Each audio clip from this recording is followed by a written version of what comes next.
সরকারি বেসরকারি স্কুলে প্রথম থেকে নবম শ্রেণীতে ভর্তির আবেদন করার সময় শেষ হয়েছে শনিবার ৩০ নভেম্বর। বেসরকারি স্কুলগুলোতে ৭৬% আসন ফাঁকা রেখেই শেষ হলো ২০২৫ শিক্ষাবর্ষের স্কুল ভর্তির আবেদন। গত ১২ নভেম্বর থেকে অনলাইনে এই আবেদন শুরু হয়। ১৮ দিনে সরকারি বেসরকারি মিলিয়ে মোট ৯,৬৫,৭০৪ জন শিক্ষার্থী ভর্তির আবেদন করেছে। এর মধ্যে সরকারি স্কুলে ভর্তির জন্য আবেদন পড়েছে ৬,২৫,৯০৩টি আর বেসরকারি স্কুলে ৩,৩৯,৮০০টি। শনিবার ৩০ নভেম্বর বিকেল ৫টা পর্যন্ত জমা পড়া আবেদন বিশ্লেষণ করে এমনটিই জানা গেছে। ভর্তি আবেদন কেন্দ্রীয়ভাবে নিয়ন্ত্রণ করে মাধ্যমিক ও উচ্চ মাধ্যমিক অধিদপ্তর, সংক্ষেপে মাওসি। মাওসির মাধ্যমিক শাখা থেকে শেষ পর্যন্ত পাওয়া তথ্য বলছে, শনিবার বিকেল ৫টা পর্যন্ত সরকারি ও বেসরকারি স্কুলে মোট ৯,৬৫,৭০৪ জন শিক্ষার্থী ভর্তির আবেদন করেছে। তারা মোট স্কুল পছন্দ দিয়েছে ১৫,৬৩,৮৩৮টি।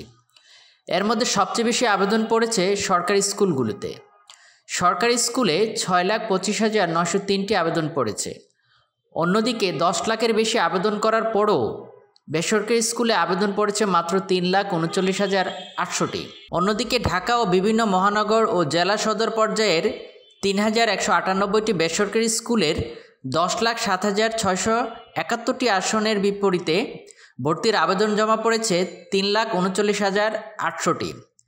তারা পছন্দ দিয়েছে মোট ৬,১৩,০৬০টি।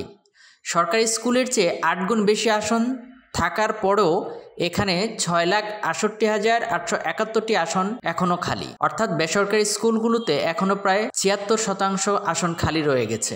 জানতে চাইলে ঢাকা মহানগর পর্যায়ের ভর্তি কমিটির সদস্য সচিব এবং মাধ্যমিক ও উচ্চশিক্ষা অধিদপ্তরের মাধ্যমিক শাখার উপপরিচালক মোহাম্মদ আজিজ উদ্দিন বলেন, সুযোগ সুবিধা বিবেচনায় সবাই তার সন্তানকে সরকারি স্কুলে ভর্তি করাতে চায়। বিশেষ করে ঢাকা মহানগর সহ বিভিন্ন মহানগর ও জেলা সদরে এই প্রবণতা অনেক বেশি। এর কারণ হলো সরকারি স্কুলে শিক্ষক ও শিক্ষার মান বেসরকারির চেয়ে অনেক ভালো। এছাড়া খরচের বিষয়টি তো রয়েছেই।